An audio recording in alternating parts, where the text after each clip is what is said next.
I 32 male, I'm a structural engineer. My job, my entire mindset really, is about load-bearing capacity, stress points, and hidden fractures. I don't like surprises.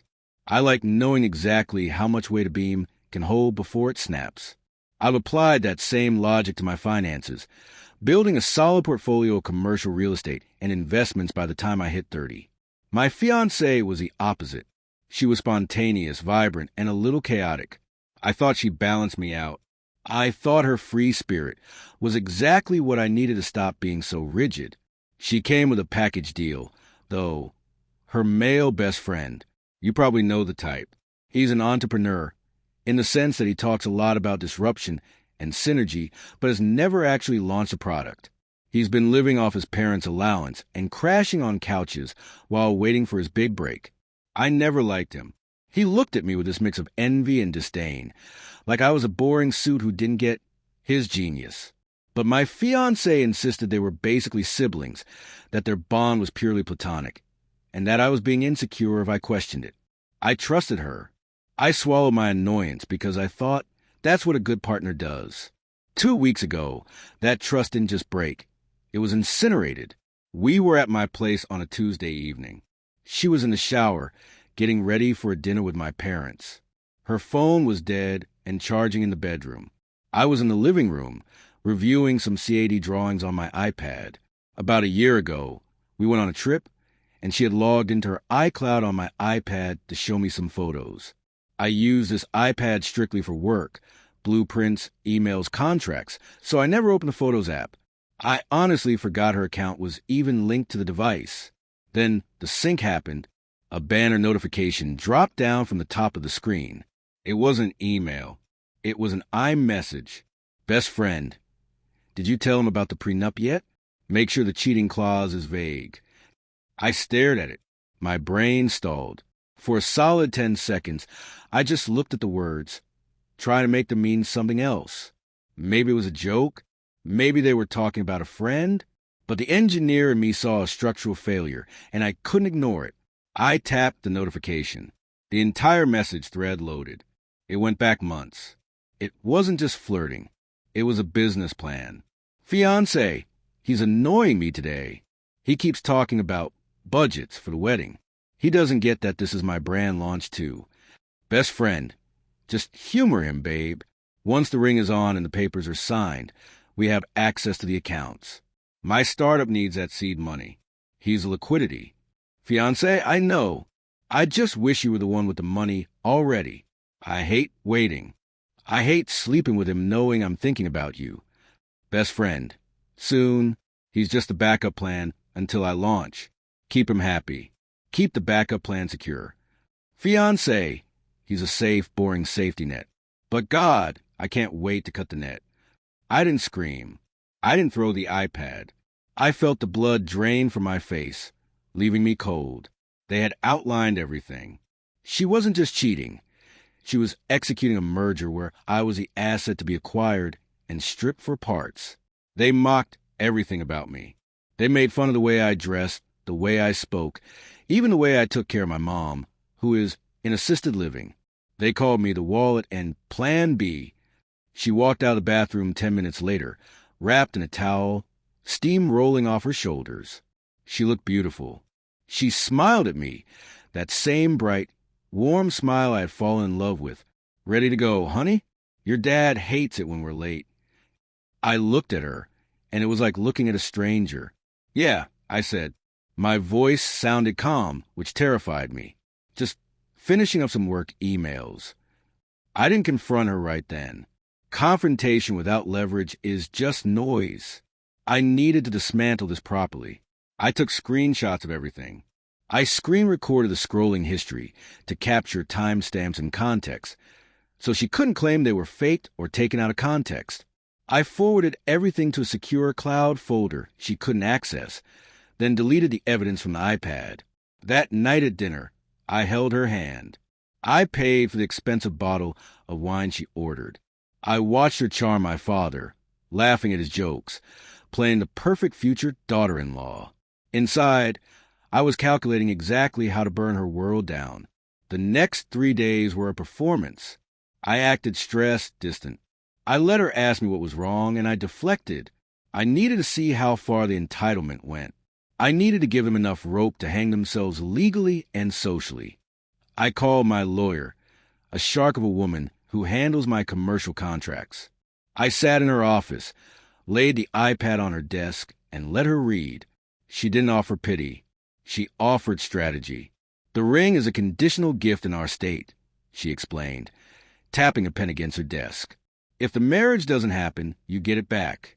But if you give on a holiday or a birthday, it can be argued as a gift. You propose on a random Tuesday, which is good for us. Now, the venue deposits are joint liabilities, unless you sign a loan. I signed a loan, I said. I wanted to take the stress off her. Okay, we can deal with that. But we need to sever financial ties before the explosion. Does she have access to your accounts? Just a joint account for household expenses. Drain it. Leave $10. And the apartment? I own it. She moved in 6 months ago. No lease. Good. You're the landlord. Now, let's talk about the best friend and this startup he keeps mentioning. This is where the plot gets thick. I value my privacy. My real estate holdings and angel investments aren't under my personal name. They are under a holding company called Vanguard Holdings. I use a registered agent, so my name doesn't appear on public searches easily. The best friend had been pitching a tech platform for months. He thought he was on the verge of closing a $200,000 seed round from a boutique firm, Vanguard Holdings. He was pitching me through my proxy. He had no idea the boring safety net was the one holding the checkbook he was salivating over. I went home that evening and initiated the trap. I walked through the door and slumped onto the couch, looking defeated. She was on the phone, likely with him, but hung up quickly when she saw my face. "Babe, what's wrong?" she asked, feigning concern. "It's bad." I said, putting my head in my hands. There was a structural failure on the downtown project. We're being sued. My liability insurance might not cover the negligence claim because of a filing error. They're freezing my personal assets. I watched her face closely. It wasn't fear for us. It was a calculation. Her eyes darted to her hand, to the 2-carat diamond I'd bought, then to the furniture. "What does that mean?" she asked sharply. "For the wedding?" "It means I might be bankrupt within the month. I might lose this apartment. I might lose everything." Then came the entitlement. It was breathtaking. "Well, you need to fix it," she snapped, standing up and pacing. "We have invitations sent out. I have my dress fittings. You can't just go bankrupt. Do you know how embarrassing this would be for me?" "I'm trying," I said, keeping my voice trembling. "But I need to protect what I can. I was thinking maybe we transfer the deed of this apartment to your name, just temporarily, so the creditors can't take it." Her eyes lit up. It was predatory. "Yes, that makes sense. We should do that immediately. Tomorrow. I'll have the papers drawn up." I lied. Later that night, I checked the iPad again. Fiancée. He's losing everything. He wants to put the apartment in my name to hide it from lawsuits. Once the deed is signed, I'm dumping him. We sell the place and use the cash for your launch. Best friend. Genius. Get that signature. Then we're free. I'm meeting with Vanguard next week to sign the deal. We are going to be rich, baby. Forget the backup plan. We're going straight to the top. They were literally conspiring to commit bankruptcy fraud and theft. I had it all in writing. It was time to pull the plug. The timeline for my revenge was the engagement party, scheduled for that Saturday at a high-end rooftop bar. It was paid for. Everyone was coming. Her family, my family, our mutual friends, and of course, the best friend. The night of the party, she was glowing. She wore a dress that cost more than my first car. She was parading around, showing off the ring, playing the grieving, supportive partner to my financial ruin story, whispering to people how brave she was for sticking by me during this hard time. The best friend was there, looking smug in a suit that didn't fit right. He clapped me on the back. "Tough break, man. But hey, at least you have love, right?" I smiled at him. "Actually, I have something better. I have the microphone." I walked over to the DJ booth and cut the music. I tapped the glass. The room went quiet. My parents looked proud. Her parents looked expectant. I want to thank everyone for coming. I started into the mic. Relationships are about building a future. They're about having a plan. My fiancée has a plan. Her best friend has a plan. And tonight, I want to help them execute it. She looked confused. The best friend looked bored, checking his watch. I know about the messages, I said. I didn't yell. I spoke with the volume of a man reading a grocery list. The room temperature dropped 10 degrees. I know I'm the backup plan. I know I'm the boring safety net. I know you're waiting for his startup to take off. So you can leave me. Her face went pale. Absolute sheet white. She lunged toward me, grabbing my arm. Stop. You're drunk. Stop it right now. I pulled my arm away. I'm not drunk. And I'm not broke. The bankruptcy story? That was a stress test. You failed. You tried to get me to sign over my property so you could sell it and run away with him. I pointed at the best friend. He looked ready to bolt. And you, I said, locking eyes with him. You're waiting for funding from Vanguard Holdings, right? The big $200,000 check to save your life. He nodded dumbly, caught off guard. How do you know about that? Because I am Vanguard Holdings. The silence that followed was heavy, suffocating. You could hear the wind on the rooftop. That meeting you have on Monday? It's canceled. There is no funding. There never was. Your business plan is garbage. And the only reason you got meeting was because I pulled strings to see if you were actually competent. You're not. I looked back at my fiancée. She was crying now, ugly, panicked tears. Her mother was staring at her in horror. The wedding is off, I announced to the room. The vendors have been canceled. The honeymoon is canceled. And since you're so fond of plans, here's yours. You have 24 hours to vacate my apartment. The locks change on Sunday. The chaos was immediate. Her father tried to intervene, shouting about honor and how I couldn't treat his daughter this way. I calmly unlocked my iPad and showed him the text where his daughter called him an old fool who will pay for the reception if I cry hard enough. He stopped shouting, looked at her with pure disgust, and walked away without another word. The best friend tried to bluster. He got in my face, trying to salvage his ego in front of the crowd. You can't do this. That's tortious interference with business relations, he shouted, using legal terms he definitely didn't understand. It's not interference, I said calmly. It's an investor deciding not to invest in high-risk, low-integrity liabilities. Get out of my sight before I have you arrested for trespassing. They left separately. She tried to cling to him, but he shoved her off. Without my money, she was just baggage to him. And without his potential millions, he was just a loser to her. The aftermath was messy, but I was prepared. She refused to move out. Sunday came, and I went to the apartment.